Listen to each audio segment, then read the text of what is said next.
Ini bikin jengkel sekali ya pemirsa semua.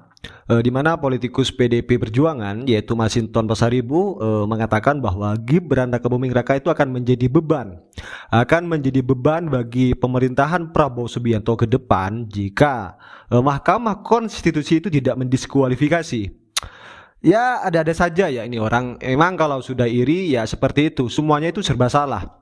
Masa iya Prabowo sebodoh itu? Artinya tidak tahu kalau Gibran itu cuma jadi beban. Saya rasa kalau misalnya Gibran cuma kiranya jadi beban, tidak mungkin ya seorang Prabowo itu kemarin memilih Gibran sebagai wakilnya. Apalagi pemilihan Gibran tersebut kemarin itu bukan cuma berdasarkan kemauan Prabowo, juga banyak yang memilih Gibran dari partai koalisi Prabowo, dan semuanya itu menganggap Gibran lah yang pantas mendampingi Prabowo. Masa semuanya itu tidak tahu? Dan terbukti memang di debat kemarin bahwa Gibran itu luar biasa menyampaikan beberapa programnya, dan juga terbukti sebagai wali kota di Solo. Dan semuanya itu sudah dijelaskan oleh Gibran di panggung debat kemarin. Dan sangat luar biasa. Masinton menganggap putra sulung Presiden Jokowi itu memiliki legitimasi rendah. Masinton juga katakan masyarakat menerima terhadap terpilihnya Prabowo tetapi tidak terhadap wakilnya, dan tidak akan bisa menerima itu, kata Masinton. Ini bagi saya bagian dari kekecewaan pribadinya sih sebenarnya, karena Jokowi tidak berpihak ke PDIP. Tapi yang saya sayangkan dari peristiwa ini semua ya, masa selalu bawa-bawa masyarakat atau rakyat yang katanya itu tidak terima kalau Gibran tidak didiskualifikasi. Masinton apa tidak pernah buka media ya, atau baca komen lah, atau respon masyarakat yang kebanyakan suka sama Gibran? Apa memang pura-pura tidak membaca atau bahkan tidak mau tahu demi kepuasan diri sendiri? Masinton, sorry ya. Menurut Masinton, ya elemen masyarakat sipil akan melakukan gerakan-gerakan penolakan jika Gibran disahkan sebagai cawapres. Masyarakat sipil mana jo? Gerakan-gerakan apa coba? Beberapa orang masyarakat kamu, Prabowo dan Gibran itu ya, itu lebih banyak loh yang suka, 96 juta. Punya lo berapa? Ini memang pemecah belah yang sebenarnya. Gak usah bawa-bawa masyarakat ya. Kalian sudah kalah, dan terbukti Gibran itu lebih banyak yang suka. Buktinya kan cukup satu putaran. Serangan-serangan dari kader PDP ini sudah sangat serem sekali pemirsa. Bansos kayak tidak cukup umur, KPU curang, intimidasi. Karena semuanya gagal, sekarang pindah ke legitimasinya Gibran rendah, dan meminta ke Prabowo untuk tinggalin Gibran, dan meminta kepada MK untuk mendiskualifikasi Gibran. Pokoknya ini sudah serba mabuk. Masinton juga menjelaskan bahwa diskualifikasi terhadap Gibran itu sangat penting agar tidak menjadi beban bagi bangsa Indonesia. Kemudian kalau Gibran sudah didiskualifikasi, katanya ya terkait penentuan wakil presiden yang mendampingi Prabowo nantinya, itu Masinton menyebutkan akan dipilih melalui mekanisme di MPR RI. Ya enak saja kan. Kamu tahu suara Pak Prabowo itu tinggi karena apa? Ya pertama memang takdir Tuhan ya, dan kedua karena Pak Prabowo itu punya visi dan misi untuk melanjutkan program Pak Jokowi, bukan program PDIP.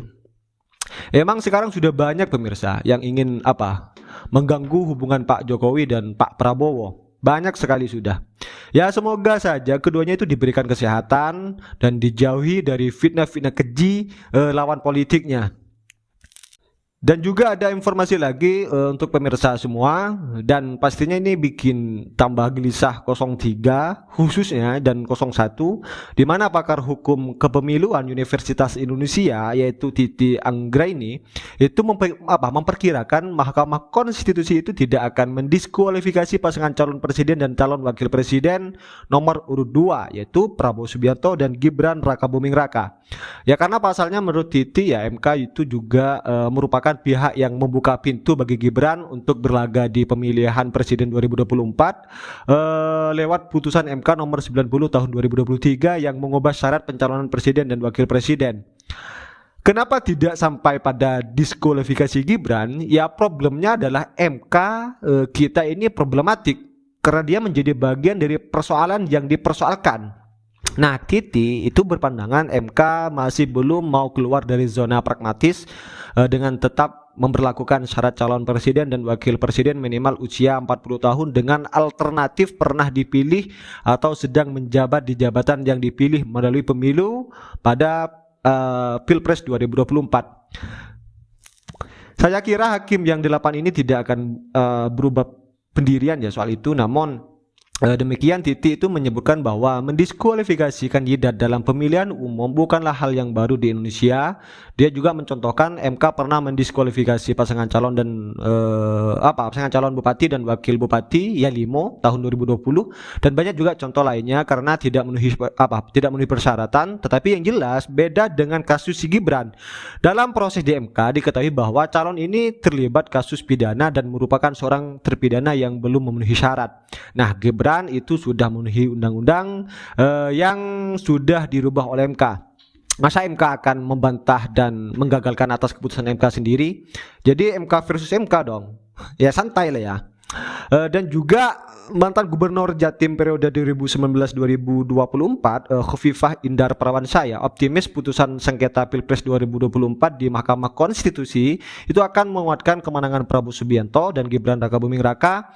Pada Pilpres 2004 lalu memang Khofifah itu juga bagian dari tim pemenangan Prabowo Gibran. Dia dipercayai di Dewan Pembina TKN Prabowo Gibran. Kata Bu Khofifah insya Allah seiring ridho Allah Pak Prabowo itu menang di putusan MK dan insya Allah juga setelah putusan MK ini semuanya akan berjalan kondusif karena sudah sesuai hasil hitung KPU RI, menangnya sangat signifikan. Dia juga menyatakan putusan MK terkait sengketa Pilpres 2024 akan menjadi pamungkas dari perjalanan panjang pelaksanaan Pilpres 2024. Khofifah juga menyampaikan bahwa putusan MK sangat dinanti masyarakat dari berbagai kalangan karena bakal menjadi landasan keberlanjutan pemerintahan Indonesia berikutnya. Khofifah juga berharap semuanya pihak saling menjaga kondusivitas, menjunjung tinggi demokrasi dan menjaga persatuan dan persaudaraan. Ya mudah-mudahan ya mereka para pendukung baik dari pihak pemohon maupun yang terkait bisa sama memahami bahwa ini adalah proses demokrasi. Jika mereka ingin memberikan ruang pada proses demokrasi, maka mereka juga akan memahami bahwa putusan MK itu final dan mengikat. Pihak yang kalah, kata dia, bisa mempersiapkan diri sejak dini untuk ikut kembali 5 tahun mendatang. Jadi selalu pemenang itu satu dan selalu ada yang kalah. Saya rasa yang pernah ikut kontestasi Pilpres tahun ini 5 tahun yang akan datang bisa mulai bersiap diri sekarang kalau akan maju lagi. Kira-kira seperti itu apa yang dikatakan Bu Khofifah Kemudian Mahkamah Konstitusi itu akan membacakan putusan sengketa hasil Pilpres 2024 yang diajukan kubu Ganjar Mahfud dan Anies Muhaimin Iskandar itu pada tanggal 22 April mendatang. Dan Ganjar Mahfud dan Anies Muhaimin menggugat hasil penghitungan suara Pilpres 2024 yang dilakukan KPU lantaran tidak terima dengan kemenangan Prabowo Subianto dan Gibran Rakabuming Raka. Ya mungkin hanya ini saja informasi kali ini dan seperti apa komentar kalian tulis di kolom komentar. Dan juga jangan lupa tekan tombol subscribe-nya biar kalian juga tidak ketinggalan informasi-informasi terbaru dari channel ini dan salam demokrasi. Bikin jengkel sekali pemirsa semua. Prabowo Gibran menang.